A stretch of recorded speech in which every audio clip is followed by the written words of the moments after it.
오늘은 인류 구원 이후에 예루살렘에 입성하신 사순절 6째 주일 그리고 종려주일입니다. 금년에는 봄꽃 새순이 다른 해보다 빨리 다가왔습니다. 코로나 소멸 그리고 예배 회복도 더 빨리 속히 오리라 기대해보고 소망을 해보는 그러한 날씨라고 생각이 돼서 얼마나 감사한지 알 수가 없습니다.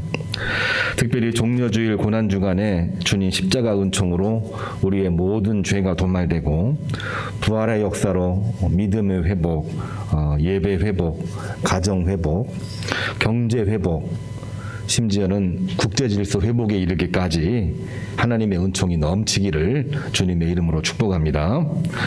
오늘은 주님께서 예루살렘에 입성하시는 주님의 행적과 말씀에 집중하려고 합니다. 예루살렘 입성은 아무에게나 이루어지는 것이 결코 아닙니다. 왕이 개선하는 것입니다.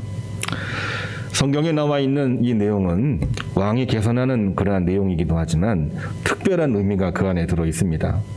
성경에 나와 있는 예언, 성경 속에서 이루어진 성취, 예언의 말씀이 그 안에 들어 있지요. 스가랴 9장 9절을 보면 그 예언대로 주님께서 나귀 타고 예루살렘에 입성하시는 것이요. 군중들은 종려나 모아 나뭇가지를 흔들면서 그 왕을 영접을 했는데 하나님의 뜻이 임하는 것이고 주님이 임재하는 것을 간절히 소망하면서 영접하는 그러한 사건을 말하고 있는 것입니다. 오늘 말씀은 예루살렘에 임재하시는 주님에 대한 말씀에 관한 것입니다. 세 가지 본문을 오늘 김은남 권사님 선언을 하셨는데요. 사무엘하 6장에 나와 있는 말씀은 다윗이 증거궤를 예루살렘으로 옮기고 감사하며 단을 쌓고 백성들을 축복하는 말씀입니다. 마가복음 11장에 나와 있는 말씀은 호산나 찬미를 받으시면서 예루살렘에 입성하실 때에 주님께서 하신 행적과 말씀을 말해주고 있습니다. 히브리서 12장 8절에 이르는 말씀은 눈에 보이는 예루살렘을 포함하여 눈에 보이지 않는 하늘의 예루살렘, 천국이지요. 우리가 장차 이르러야 되는 그 성에 대해서 소개를 하고 있고 예루살렘의 의미를 증거하고 있는 히브리 기자의 설교 내용이기도 합니다. 특별히 백성들의 외침 호산나 주의 이름으로 오시는 이여 찬송합니다. 오늘은 이 말씀에 집중해서 말씀을 묵상하려고 합니다. 첫 번째로 우리가 기억해야 될 것은 예루살렘은 호산나 구원자 메시아가 입성하시는 성읍이라고 하는 것을 우리가 꼭 기억을 해야만 되겠습니다. 알고 있지만 다시 한번 이 말씀을 통해서 우리가 꼭 기억을 했으면 좋겠습니다. 호산나라는 그 의미 많이 들었지요. 헬라어입니다. 호산나, 호산나. 근데 이거를 영어로 번역을 했습니다. 우리에게 많이 알려진 그 세이브라는 구해준다, 구원하신다는 그 의미죠. 근데 누가 구원해 주시느냐? 호 세이브라고 얘기합니다. 호산나를 영어 발음으로 하면은 호 세이브입니다. 호 세이브. 오 주님 구원해 주십시오. 호 세이브, 호 세이브. 구원자 메시아를 영접하고 찬미하는 그 의미가 호산나에 들어있는 것이지요.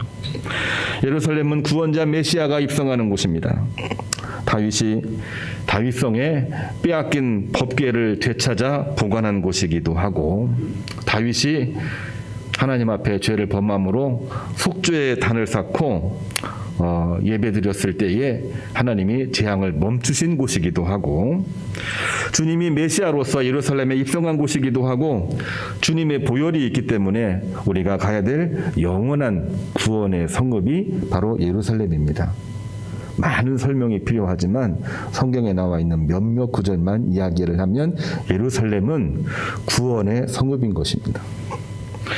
그럼에도 불구하고 바리새인들과 사두개인들 지난주 재지난주도 말씀을 함께 나누었습니다마는 그 예루살렘에서 자기들의 기득권을 잃을까 염려하여 주님을 배척하고 십자가에 못 박으라 선동을 했던 그러한 장면을 우리가 기억을 합니다. 호산나로부터 멀어진 거죠. 오 주님 구원하십시오.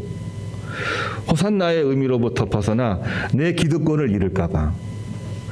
구원 문제와 내 기득권 문제가 사실은 같이 가면 좋을 텐데 그렇지가 않습니다.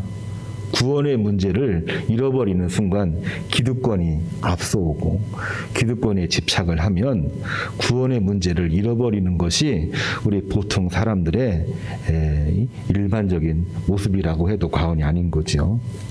유대인, 사마리아 사람, 바리새인들만 그런 게 아니고요. 이방인들과 사마리아인들도 비슷합니다.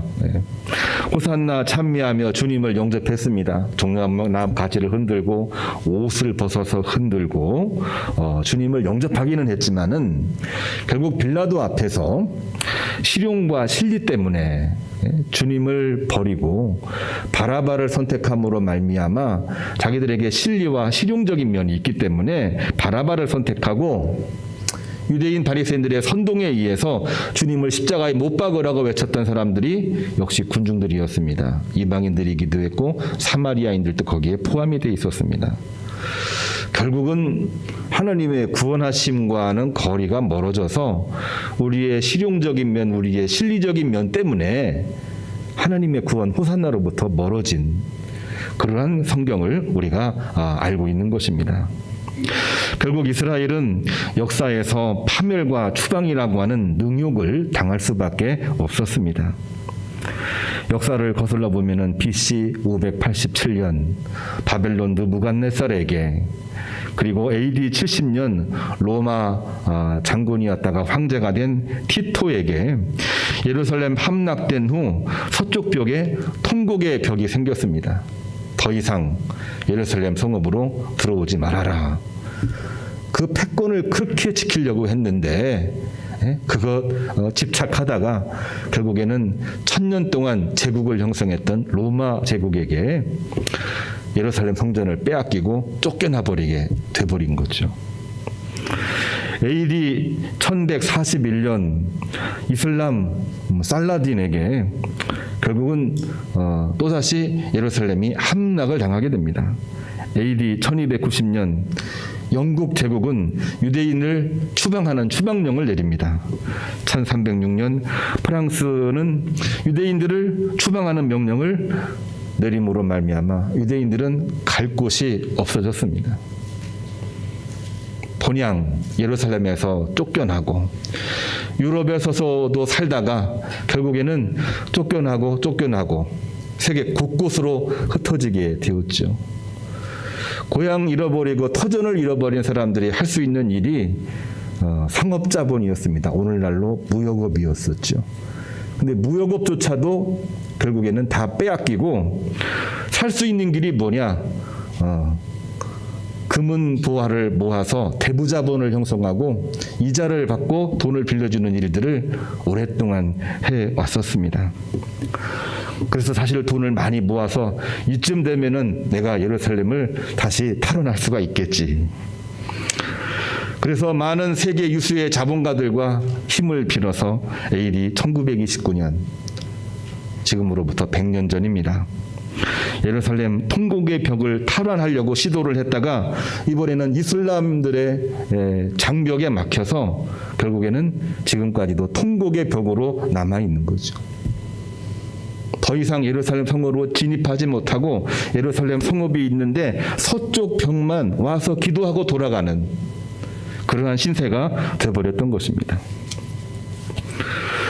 2차 세계대전 중에는 그들이 많은 부귀 영화를 누리고 있었기 때문에 많은 독일 사람들에게 혐오의 대상이 되었습니다.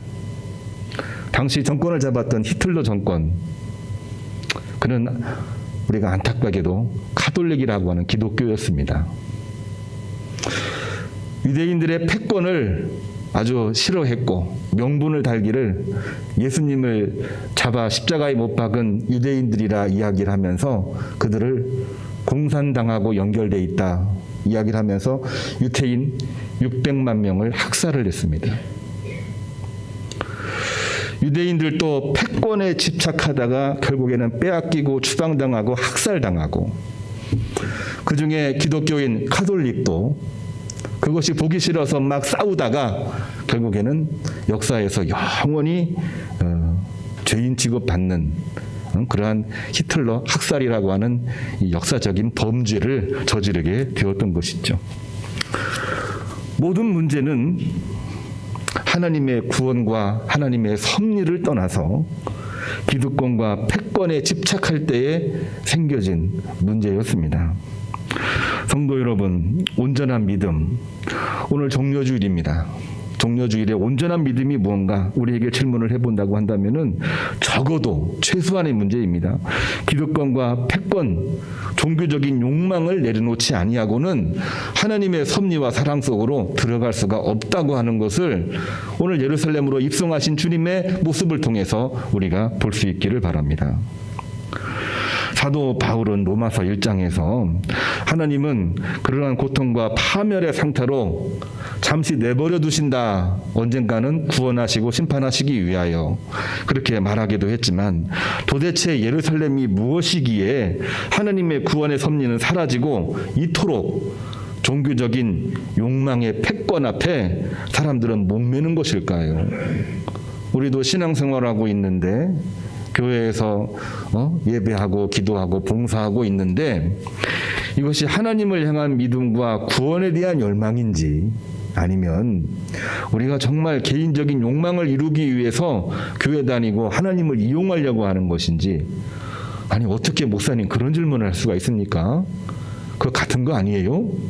이런 얘기를 할 수도 있는데, 우리가 정말로 성경을 보면서 우리 자신을 냉철하게 쳐다보게 되면은 하나님에 대한 믿음과 구원의 열망인지, 내 소망과 내 욕망을 채우기 위해서 하나님을 이용하려고 하는 것인지 우리가 구분을 해야지만 우리는 종려주일에 이 말씀을 이해할 수 있다고 저는 그렇게 고백하면서 말씀을 준비하고 있습니다. 왜 패권에 목매는 것일까요? 그것은 다름이 아닙니다.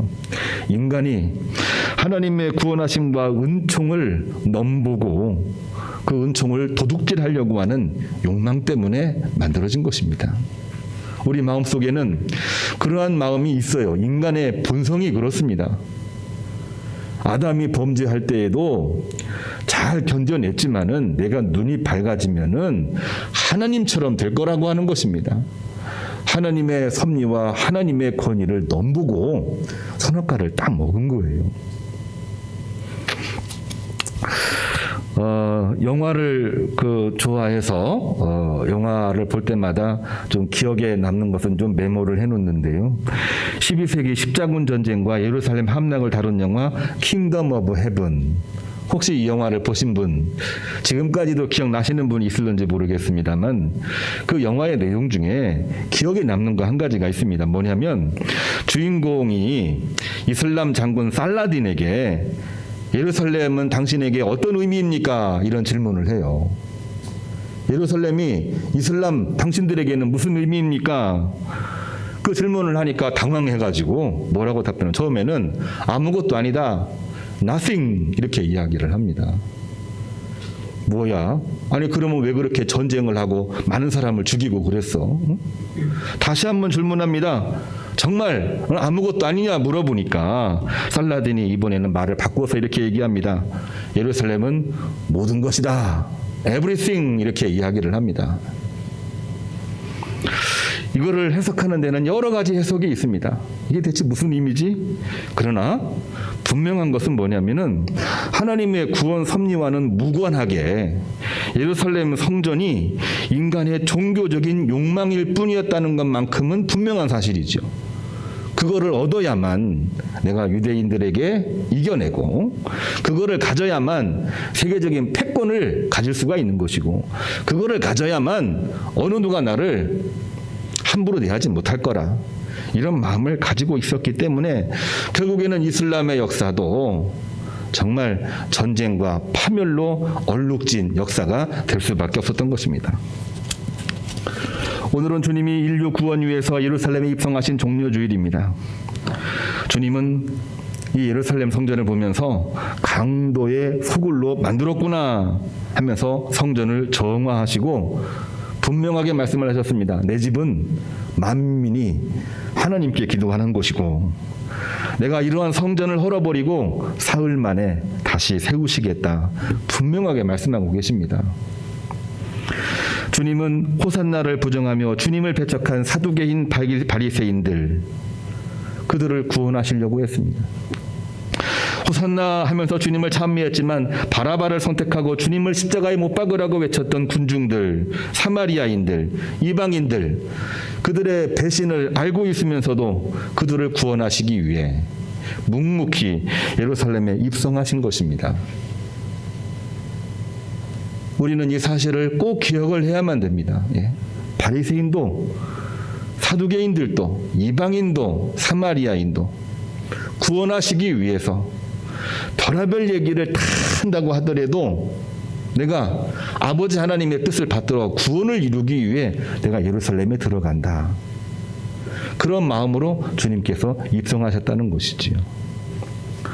이번 주간 고난주간입니다. 누가 뭐라고 하든지 우리의 모든 이해관계, 수평적인 소망을 다 내려놓고 주님과의 1:1 수직적인 관계 속에서 주님의 행적과 말씀을 따라 하나님의 구원하심을 기도하며 감사하는 그러한 일주일 우리 기도 시간이 되기를 주님의 이름으로 축복합니다.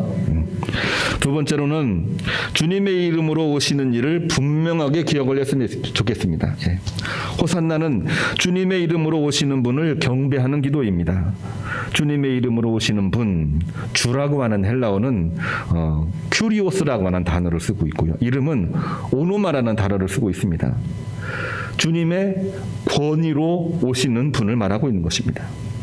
그 권위는 칼과 전쟁의 왕권이 아니라 스가랴 9장 9절에 나와 있는 말씀처럼 나귀 타고 오시는 메시아입니다. 가장 낮은 모습으로 오시는 메시아이십니다. 칼과 힘, 권력, 헤게모니가 아니라 나귀 타고 낮은 곳으로 오시어서 이 세계를 하나님의 구원으로 만드시기 위하여 오시는 분, 바로 그러한 의미가 그 안에 들어있는 것입니다. 그렇기 때문에 마가복음 11장 10절 오늘 읽은 말씀이죠. 우리 조상 다윗이 그랬듯이 우리도 주의 이름으로 오시는 이를 찬송합니다. 모든 군중들이 그렇게 고백을 하면서 주님을 영접했다는 사실입니다. 사무엘하 6장 16절 이하를 보면은 불신앙으로 블레셋 민족들에게 빼앗겼던 증거궤, 법궤죠. 그 사건을 우리는 잘 기억하고 있습니다. 엘리 제사장 시절에 블레셋과의 전쟁에서 늘 패배하다 보니까 이거 뭐가 문제가 있다. 그래서 증거궤 법궤를 앞세고 가면은 전쟁에 승리했는데 우리가 지금까지 패한 것은 증거궤 법궤가 없어서 그런 것이다. 증거궤 법궤 앞세우고 전쟁을 하면 승리할 것이다. 백성들이 증거궤 법궤를 앞세우고 나갔습니다. 전쟁에 이겼을까요? 전쟁에 처참하게 패했습니다. 그리고 엘리 제사장의 아들 홈니와 비느하스는 법궤를 앞세운 장본인들이기도 하고 장군이기도 했는데 그 자리에서 전사해 버렸습니다. 법궤 증거궤를 앞세운다고 해서 되는 문제가 아니거든요. 중요한 것은 우리 마음이, 우리의 믿음이 하나님 앞에서 온전해지는 것입니다. 주님이 내 안으로 들어오는 것입니다. 내 안에 들어오셔서 나를 지배하시고 나를 움직이시고 나로 하여금 하나님의 복음을 증거하게 하시는 것입니다. 하나님을 사랑하고 내 이웃을 내 몸처럼 사랑하는 그 일들을 실천하게 만드는 것이 진짜 믿음이거든요. 그거를 빠뜨리고 법궤, 증거궤를 앞세우면은 모든 문제가 다 해결될 거다. 이거는 무당들이 나는 것입니다. 이거는 조각상을 만들어 놓고 제사하는 이 우상 숭배하는 사람들이나 하는 것들입니다.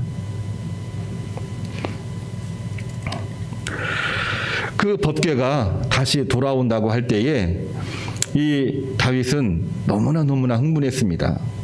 다윗이 어떤 모습으로 이 증거궤 법궤를 영접을 했을까요? 다윗이 모든 왕권을 내려놓고 왕권을 내려놨습니다. 제사장 에봇을 입고 여호와 앞에 번제를 드리며 춤을 추면서 영접했다고 얘기했습니다. 왕이 그럴 수가 있나요? 그러면 안 되죠. 왕은 나름대로 권위를 가져야 되고 조금 왕다운 면모를 보여줘야 되는데 다윗은 그렇지 않았습니다. 하나님 앞에서 모든 것을 내려놓고 오로지 주님을 영접하는 마인드와 모습으로 이 법궤 증거궤를 영접했다는 사실입니다. 사울의 딸이기도 했고 다윗의 부인이기도 했던 미갈, 겉으로는 말을 못하지만은 속으로는 비웃었다. 오늘 성경 말씀에 나와 있거든요. 얼마나 창피했겠습니까? 왕이 채통도 안 지키고 뭐 하는 거야? 그러고 있는데 이거에 전혀 신경 쓰지 않고 증거궤는, 법궤는 주님의 임재를 상징하는 것이기 때문에, 다시 말해 주님의 이름으로 우리에게 오시는 바로 이 증거이기 때문에 나는 모든 것을 내려놓고 주님 앞으로 나아간다. 이게 바로 다윗의 마음이었습니다. 다윗이 그렇게 증거궤를 영접했듯이 우리도 주의 이름으로 오시는 메시아 예수님을 영접합니다. 호산나, 오 주님 우리를 구원하십시오. 이렇게 기도했다라고 하는 것이 오늘 본문 제목에 나와 있는 의미가 되는 것입니다. 히브리서 기자는 히브리서 12장 22절에 눈에 보이는 예루살렘뿐만이 아니라 하늘에 있는 예루살렘을 이야기하고 있습니다. 그곳은 바로 어떤 곳이냐? 법궤 증거궤 앞세우고 나가서 들어가는 곳이 아니고, 내가 가려고 해서 갈 수 있는 그러한 곳이 아니고, 내 믿음이 하나님과 합하여 정말 하나님께서 인정하시는 그 믿음으로 변화되어 주님께서 오라 하실 때에, 주님께서 의롭다 칭하실 때에 우리가 이룰 수 있는 성읍인 것입니다.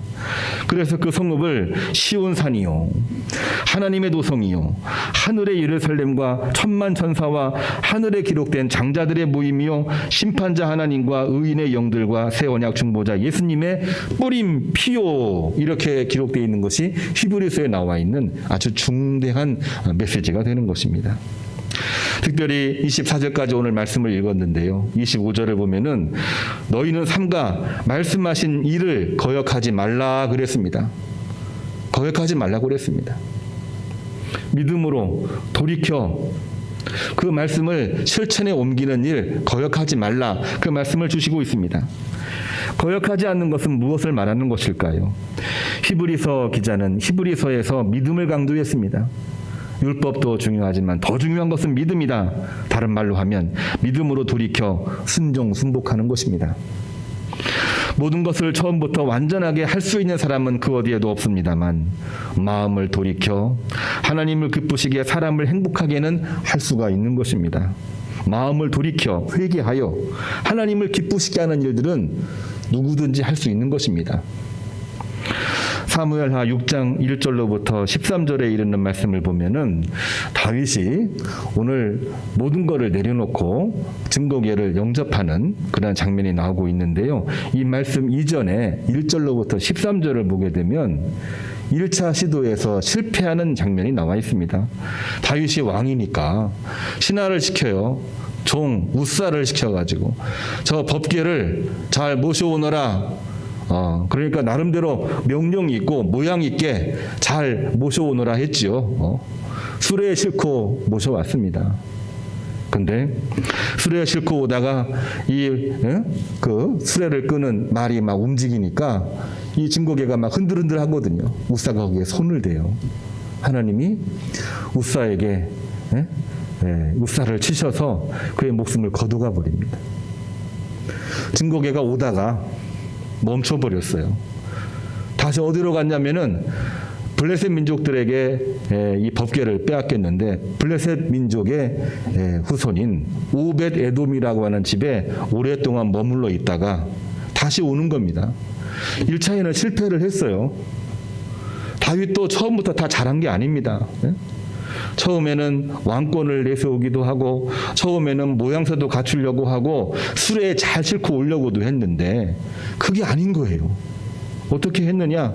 왕권을 내려놓고 오늘 말씀을 보게 되면은 힘들지만 돌이켜 회개하고 믿음으로 말씀대로 순종 순복하여 법궤는 제사장이 어깨에 메고, 오늘 어깨에 맨다고 얘기했습니다. 법궤를 메고 요단강을 건너고 발을 담갔을 때 요단강이 갈라졌던 것처럼 어깨에 메고 다윗은 하나님 앞에 번제를 드리고 에봇을 입고 춤을 추며 이 증거궤를 영접하고 있다는 사실이죠. 이게 가능할까요? 왕이요? 마음을 돌이켜 회개하여 주님을 영접을 할 때에 이 다윗은 그야말로 이 증거궤를 다윗성에 잘 모실 수 있게 되는 것이고, 바로 이 다윗성에서 예루살렘 성읍으로, 또한 성읍에서 예루살렘 성전으로 이제는 가게 되는 것입니다. 거역하지 않는다고 하는 것은 과연 뭘까요? 돌이켜 하나님을 기쁘시게 예배하는 것을 말하고 있는 것입니다. 시편 118편 26절, 오늘 세 가지 본문과 연결되고 있는 시편의 내용입니다. 다윗은 증거궤를 영접하면서 이렇게 찬송하고 있습니다. 여호와 이름으로 오는 자가 복이 있으며 우리가 여호와의 집에서 너희를 축복하였노라. 이렇게 기록을 하고 있습니다. 시편 118편 26절입니다. 종려주일 호산나 주의 이름으로 오시는 이여 찬미하며 고난주간 함께 감사하며 기도하시는 우리 모든 성도님들이 됐으면 좋겠습니다. 우리 주보 뒷면에 금년에 주님 따라갑시다. 어떤 주님이냐? 우리 구원 위해서 우시기도 하시고 낮추기도 하시고 침묵하시기도 하시고 참으시기도 하시고 찬미하시기도 하시고 성전을 다시 일으켜 세우시는 주님을 따라서 우리가 나갑시다. 이렇게 제목을 정하고 일주일간 월요일부터 토요일까지 우리 말씀 묵상하고 기도하려고 합니다. 그래서 이것이 우리 믿음의 회복의 계기가 되고, 또한 이것이 코로나 소멸과 코로나 이후에 새 일들을 준비하는 축복된 고난주간 기도회가 되기를 주님의 이름으로 부탁을 드립니다. 기도하겠습니다. 주님, 참으로 감사를 드립니다. 호산나 주의 이름으로 오시는 이여, 이 말씀을 오늘 가슴에 담고 돌아갑니다. 가정마다, 집집마다, 일터마다 이 말씀으로 승리하게 하시고 이기게 해주시옵시고 하나님의 역사가 벌어지는 놀라운 복으로 인도하여 주옵소서. 예수님의 이름으로 기도합니다. 아멘.